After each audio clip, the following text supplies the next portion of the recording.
ക്രിസ്തുവിൽ ഏറ്റവും സ്നേഹം നിറഞ്ഞവരെ, യേശു ക്രിസ്തുവിലുള്ള ആഴമേറിയ വിശ്വാസത്തിൻ്റെയും സ്ഥിരോത്സാഹത്തോടെയുള്ള പ്രാർത്ഥനയുടെയും ഉദാഹരണമാണ് ഇന്നത്തെ സുവിശേഷം.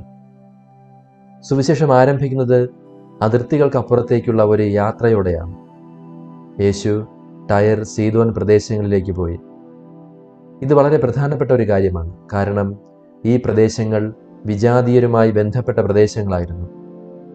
അവിടെ വെച്ച് ഒരു കാനാന്യ സ്ത്രീ യേശുവിനെ സമീപിക്കുകയാണ്. കാനാന്യർ എന്ന വാക്കിന് വലിയ ബൈബിൾ പശ്ചാത്തലമുണ്ട്.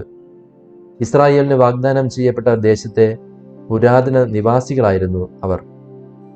ഈ പേര് ഇസ്രായേലിൻ്റെ പഴയ ശത്രുക്കളെയും വിഗ്രഹാരാധനയെയും പുറജാതികളെയും ഉടമ്പടിക്ക് പുറത്തുള്ളവരെയും ഓർമ്മിപ്പിക്കുന്നു. എന്നിട്ടും അതിശയകരമെന്ന് പറയട്ടെ, ഇസ്രായേലിന് പുറത്തുനിന്ന് വരുന്ന ഈ സ്ത്രീക്ക് ഇസ്രായേലിനുള്ളിലെ പലർക്കുമില്ലാത്ത തരത്തിലുള്ള യേശുവിലുള്ള വിശ്വാസം അവൾക്കുണ്ട്. ഇതൊരു സുവിശേഷ വിരോധാഭാസമാണ്. തങ്ങളെ തന്നെ അകത്തുള്ളവരായി കരുതുന്നവർക്ക് പുറത്തുനിന്നുള്ള ഈ സ്ത്രീ ഒരു മാതൃകയായി മാറുന്നു. അവൾ ആരംഭിക്കുന്നത് ഒരു നിലവിളിയോടെയാണ്: കർത്താവേ, ദാവീദിന്റെ പുത്ര, എന്നിൽ കനിയണമേ. മനോഹരമായൊരു കാര്യം, എൻ്റെ മകളോട് കരുണ കാണിക്കണമേ എന്നല്ല അവൾ പറയുന്നത്, എന്നിൽ കനിയണമേ എന്നാണ്. അവളുടെ മകളുടെ സഹനം അവളുടേതായി മാറിയിരിക്കുന്നു. ഇതാണ് മധ്യസ്ഥ പ്രാർത്ഥനയുടെ രഹസ്യം. യഥാർത്ഥ സ്നേഹം മറ്റൊരാളുടെ വേദനയെ സ്വന്തമാക്കുന്നു. മറ്റൊരാളുടെ മുറിവും പേറിയാണ് അവൾ ക്രിസ്തുവിൻ്റെ മുമ്പിൽ നിൽക്കുന്നത്. സഭ ചെയ്യുന്നതും കൃത്യമായി ഇതുതന്നെയാണ്. രോഗികൾക്കും ദുഃഖിതർക്കും പാപികൾക്കും കുടുംബങ്ങൾക്കും ദരിദ്രർക്കും വിശ്വാസം നഷ്ടപ്പെട്ടവർക്കും വേണ്ടി സഭ പ്രാർത്ഥിക്കുമ്പോൾ അവൾ ക്രിസ്തുവിൻ്റെ മുമ്പിൽ നിന്നുകൊണ്ട് പറയുന്നു: കർത്താവേ, ഞങ്ങളിൽ കനിയണമേ. അവരോട് കരുണ കാണിക്കണമേ എന്ന് മാത്രമല്ല, ഞങ്ങളിൽ കനിയണമേ എന്നാണ്. കാരണം ക്രിസ്തുവിൽ നാം ഒരൊറ്റ ശരീരമാണ്. വിശുദ്ധ പൗലോസ് അപ്പോസ്തലൻ പഠിപ്പിക്കുന്നു, ഒരവയവം വേദന അനുഭവിക്കുമ്പോൾ എല്ലാ അവയവങ്ങളും അവയോടൊപ്പം വേദന അനുഭവിക്കുന്നു. അതുകൊണ്ട് കാനാന്യ സ്ത്രീ സഭയുടെ മാധ്യസ്ഥതയുടെ ഒരു ചിത്രമായി നിൽക്കുകയാണ്. മാധ്യസ്ഥ്യത്തെക്കുറിച്ചുള്ള ബൈബിൾ കാഴ്ചപ്പാട് ഒരാൾക്ക് വേണ്ടി വെറുതെ ഒരു പ്രാർത്ഥന ചൊല്ലുന്നതിനേക്കാൾ വളരെ ആഴമേറിയതാണ്. മാധ്യസ്ഥ്യം വഹിക്കുക എന്നാൽ മറ്റൊരാൾക്ക് വേണ്ടി ദൈവത്തിൻ്റെ മുമ്പാകെ നിൽക്കുക എന്നാണ്. അവൾക്ക് വേണമെങ്കിൽ ഇങ്ങനെ പറയാമായിരുന്നു: യേശുവേ, എൻ്റെ മകൾക്ക് പിശാച് ബാധയുണ്ട്, അത് സുഖപ്പെടുത്തണമേ. എന്നാൽ അവൾ പറയുന്നത് എന്നിൽ കനിയണമേ എന്നാണ്. മകളുടെ വേദനകൾക്കുള്ളിൽ അവൾ തന്നെ പ്രതിഷ്ഠിച്ചിരിക്കുന്നു. ഇത് ക്രിസ്തീയ പ്രാർത്ഥനയെക്കുറിച്ച് വളരെ പ്രധാനപ്പെട്ട ഒരു കാര്യം നമ്മോട് പറയുകയാണ്. മറ്റൊരാളുടെ വേദന നിങ്ങളുടെ ഹൃദയങ്ങളിലേക്ക് പ്രവേശിക്കുന്ന പ്രാർത്ഥനയാണത്. ഇവിടെ കാനാൻകാരി സ്ത്രീയുടെ മാധ്യസ്ഥ്യം ക്രിസ്തുവിലുള്ള അളവറ്റ മഹത്വമുള്ള മാധ്യസ്ഥ്യത്തെ പരിമിതമായ മാനുഷിക രീതിയിൽ പ്രതിഫലിപ്പിക്കുകയാണ്. ദൈവപുത്രൻ അകലെ നിന്ന് മാത്രമല്ല മനുഷ്യരാശിയെ രക്ഷിക്കുന്നത്, അവിടുന്ന് നമ്മുടെ അവസ്ഥയിലേക്ക് ഇറങ്ങി വരുന്നു. ഹെബ്രായർക്കുള്ള ലേഖനം അതുകൊണ്ട് തന്നെ പറയുന്നു, നമ്മുടെ ബലഹീനതകളിൽ നമ്മോടൊത്ത് സഹതപിക്കാൻ കഴിയാത്ത ഒരു പ്രധാന പുരോഹിതനല്ല നമുക്കുള്ളത്. പിന്നെയോ, ഒരിക്കലും പാപം ചെയ്തിട്ടില്ലെങ്കിലും എല്ലാ കാര്യങ്ങളിലും നമ്മെപ്പോലെ തന്നെ പരീക്ഷിക്കപ്പെട്ടവനാണ് അവൻ. ക്രിസ്തു നമ്മുടെ കഷ്ടപ്പാടുകൾക്ക് പുറത്തു നിൽക്കുന്നില്ല, അവിടുന്ന് അതിലേക്ക് പ്രവേശിക്കുന്നു. അവിടുന്ന് നമ്മുടെ മനുഷ്യത്വം സ്വീകരിക്കുന്നു. നമ്മുടെ ബലഹീനതയും ദാരിദ്ര്യവും കഷ്ടപ്പാടും അവിടുന്ന് ഏറ്റെടുക്കുന്നു. ആത്യന്തികമായി അവിടുന്ന് നമ്മുടെ പാപങ്ങൾ സ്വന്തമായി ഏറ്റെടുക്കുന്നു. യെശയ്യാ പ്രവാചകൻ പ്രവചിച്ചിരുന്നു, നമ്മുടെ വേദനകളാണ് യഥാർത്ഥത്തിൽ അവൻ വഹിച്ചത്, നമ്മുടെ ദുഃഖങ്ങളാണ് അവൻ ചുമന്നത്.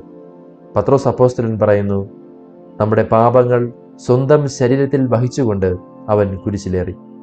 അതെ, ക്രിസ്തുവാണ് ആത്യന്തിക മധ്യസ്ഥൻ.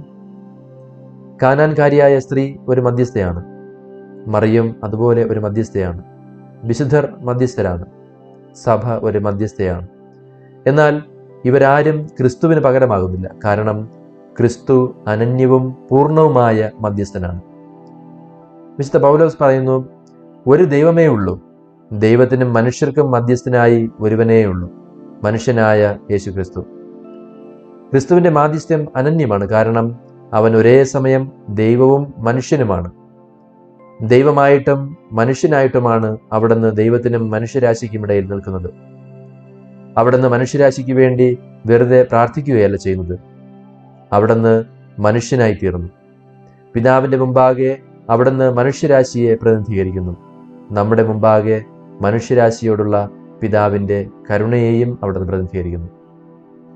കാനാൻകാരിയായ സ്ത്രീ യേശുവിൻ്റെ മുമ്പാകെ നിന്ന് പറയുന്നു, എന്നിൽ കനിയണമേ.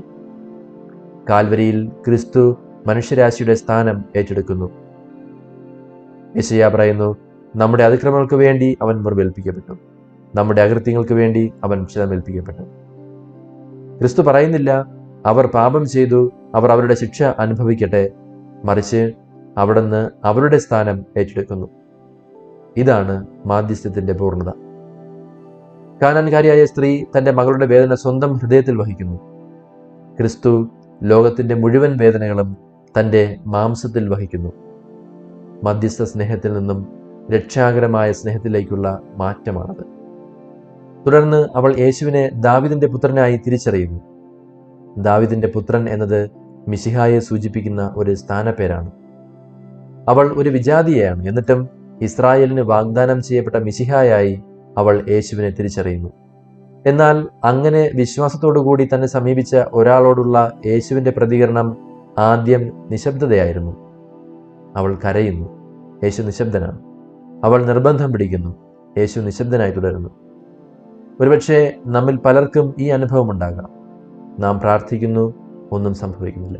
നാം കരയുന്നു, ഒന്നും മാറുന്നില്ല. നാം മുട്ടുന്നു, വാതിൽ അടഞ്ഞു കിടക്കുന്നതായി തോന്നുന്നു. അപ്പോൾ നാം ചിന്തിക്കാൻ തുടങ്ങും, ദൈവം എവിടെയാണ്? ദൈവത്തിൻ്റെ നിശബ്ദത വിശ്വാസത്തിൻ്റെ ഏറ്റവും വലിയ പരീക്ഷണങ്ങളിലൊന്നായി മാറാം. എന്നാൽ യേശുവിൻ്റെ നിശബ്ദത അർത്ഥമാക്കുന്നത് യേശുവിൻ്റെ അസാന്നിധ്യമല്ല. നമ്മിൽ പലരിൽ നിന്ന് വ്യത്യസ്തമായാണ് ആ സ്ത്രീ നിശബ്ദതയെ വ്യാഖ്യാനിക്കുന്നത്. അവൾ പറയുന്നില്ല, അവൻ മറുപടി പറഞ്ഞില്ല, അതുകൊണ്ട് അവന് കരുതലില്ല എന്ന്. പകരം അവൾ തുടർന്നു. അവളോടുള്ള നിശബ്ദത സ്ഥിരോത്സാഹമായി രൂപാന്തരപ്പെടുന്നു. അപ്പോൾ സംഭവിച്ചതാകട്ടെ, ശിഷ്യന്മാർ അവിടെ നിന്ന് അവളെ പറഞ്ഞുവിടാൻ നോക്കുന്നു. ഏറെ ആശങ്കപ്പെടുത്തുന്ന ഒന്നാണിത്. അവർ യേശുവിനോട് അവളെ സുഖപ്പെടുത്താൻ ആവശ്യപ്പെടുകയല്ല, ശല്യം ഒഴിവാക്കാനാണ് ആവശ്യപ്പെടുന്നത്. തീർച്ചയായും ശിഷ്യന്മാർ നല്ല ഉദ്ദേശത്തോടു കൂടി ഒരുപക്ഷെ ഗുരുവിനെ സംരക്ഷിക്കാനും ബുദ്ധിമുട്ടിക്കാതിരിക്കാനുമാണ് അങ്ങനെ പറഞ്ഞതെങ്കിൽ തന്നെയും നല്ല ഉദ്ദേശങ്ങൾ പോലും ദൈവകൃപയ്ക്ക് തടസ്സമായി മാറിയേക്കാമെന്ന ഓർമ്മപ്പെടുത്തൽ അതിലുണ്ട്. സ്ത്രീ അവളുടെ യാചനയിൽ ഉറച്ചു നിന്നപ്പോൾ യേശു പിന്നീട് പ്രതികരിച്ചു. എന്നാൽ അവൻ്റെ പ്രതികരണം ഏറെ അതിശയിപ്പിക്കുന്നതാണ്. മക്കളുടെ അപ്പമെടുത്ത് നായ്ക്കൾക്ക് എറിഞ്ഞു കൊടുക്കുന്നത് ഉചിതമല്ല. ഒരുപക്ഷെ യേശു വളരെ ക്രൂരമായി അവളോട് പെരുമാറുന്നെന്ന് തോന്നാം. കാരണം വിശുദ്ധ ഗ്രന്ഥത്തിൽ നായ്ക്കൾ എന്ന പ്രയോഗം അത്ര നല്ലതല്ല പറയുന്നത്. പൗലോസ് അപ്പോസ്തലൻ തൻ്റെ എതിരാളികളെപ്പറ്റി പറയുന്നത് നായ്ക്കളെ സൂക്ഷിക്കുവിൻ എന്നാണ്. നായ്ക്കളും മന്ത്രവാദികളും വ്യഭിചാരികളും കൊലപാതകികളും വിഗ്രഹാരാധകരും അസത്യത്തെ സ്നേഹിക്കുന്നവരും അത് പ്രവർത്തിക്കുകയും ചെയ്യുന്ന സകലരും പുറത്ത് എന്ന് വെളിപാട് പുസ്തകവും പഠിപ്പിക്കുന്നു.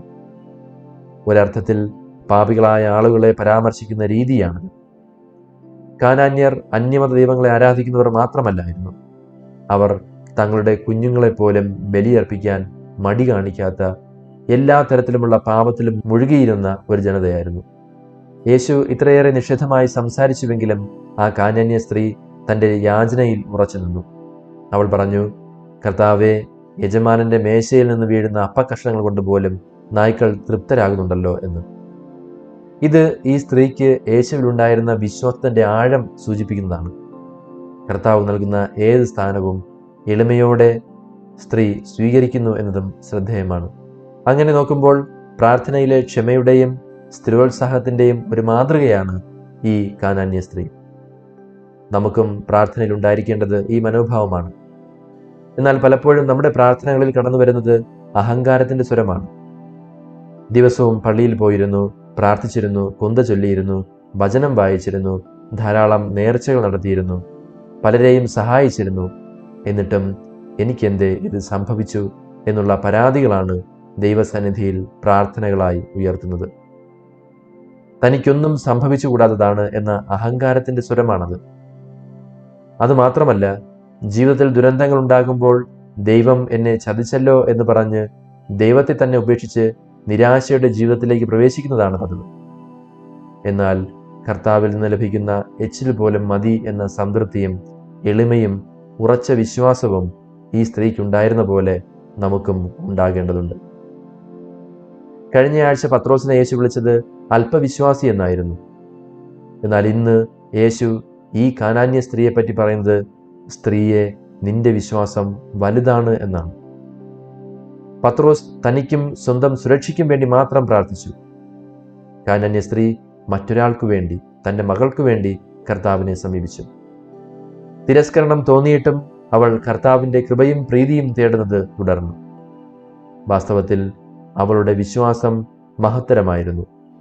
ആ വിശ്വാസത്തെ അടിസ്ഥാനമാക്കി യേശു അവളുടെ മകൾക്ക് സൗഖ്യം നൽകുന്നു. നോക്കുക, അവിടുന്ന് പറയുന്നില്ല നിന്റെ അറിവ് വലുതാണ്, നിന്റെ മതപരമായ വിദ്യാഭ്യാസം വലുതാണ്, നിന്റെ സാമൂഹിക പദവി വലുതാണ്, നിന്റെ സ്ഥാനം വലുതാണ് എന്ന്. അവിടുന്ന് പറയുന്നു നിന്റെ വിശ്വാസം വലുതാണ്. ദൈവത്തെക്കുറിച്ച് നമുക്ക് എത്രത്തോളം അറിയാം എന്നത് വെച്ചല്ല വിശ്വാസം അളക്കപ്പെടുന്നത്. എല്ലാം ദൈവത്തിൻ്റെ വാഗ്ദാനങ്ങൾക്ക് വിരുദ്ധമായി തോന്നുമ്പോഴും നാം എത്രത്തോളം ദൃഢമായി ദൈവത്തെ മുറുകെ പിടിക്കുന്നു എന്നതിലൂടെയാണ് വിശ്വാസം വെളിപ്പെടുന്നത്. ഈ സ്ത്രീ നമ്മെ പഠിപ്പിക്കുന്നു ദൈവത്തിൻ്റെ സ്നേഹത്തെ അവിടുത്തെ മറുപടിയുടെ വേഗത കൊണ്ട് അളക്കരുത് എന്ന്. ചിലപ്പോൾ മറുപടി വൈകിയേക്കാം, ചിലപ്പോൾ അത്ഭുതം മറഞ്ഞിരിക്കാം, ചിലപ്പോൾ പ്രാർത്ഥനയ്ക്ക് ഉത്തരം ലഭിക്കാത്തതായി തോന്നാം. എന്നാൽ നിശബ്ദത എന്നാൽ ഉപേക്ഷിക്കലല്ല. ഇവിടെ മനസ്സിലാക്കേണ്ട ഒരു കാര്യം കൂടെയുണ്ട്. ഏറ്റവും വലിയ ഭൂതോച്ചാടനം വിശ്വാസത്തിൻ്റെ വിജയമാണ്. പിശാച് പലപ്പോഴും മന്ത്രിക്കുന്നു ദൈവം നിന്നെ മറന്നുപോയി. എന്നാൽ വിശ്വാസം മറുപടി പറയുന്നു എനിക്ക് അപ്പകഷ്ണങ്ങൾ മാത്രമേ ലഭിക്കുന്നുള്ളൂ, എങ്കിലും ഞാൻ അവിടുത്തെ മേശയ്ക്കരികിൽ തുടരും. പിശാച് പറയുന്നു ദൈവത്തെ ഉപേക്ഷിക്കുക, മാറിപ്പോകുക. എന്നാൽ വിശ്വാസം പറയുന്നു, പത്രോസ് ഒരിക്കൽ യേശുവിനോട് പറഞ്ഞ പോലെ, കർത്താവെ, ഞങ്ങൾ ആരുടെ പക്കൽ പോകും? നിത്യജീവന്റെ വചസ്സുകൾ അങ്ങയുടെ പക്കലുണ്ട്. പ്രിയപ്പെട്ടവരെ, നമ്മുടെ പ്രാർത്ഥനകളും ഈ കാനാന്യ സ്ത്രീയെപ്പോലെ അഗാധമായ എളിമയും സ്ഥിരോത്സാഹവും പൂർണ്ണമായ വിശ്വാസവും നിറഞ്ഞതായിരിക്കട്ടെ. അതിനുള്ള കൃപയ്ക്കായി പ്രാർത്ഥിക്കാം. സർവശക്തനായ ദൈവം, പിതാവും പുത്രനും പരിശുദ്ധാത്മാവും നമ്മെ അനുഗ്രഹിക്കുമാറാകട്ടെ. ആമേൻ.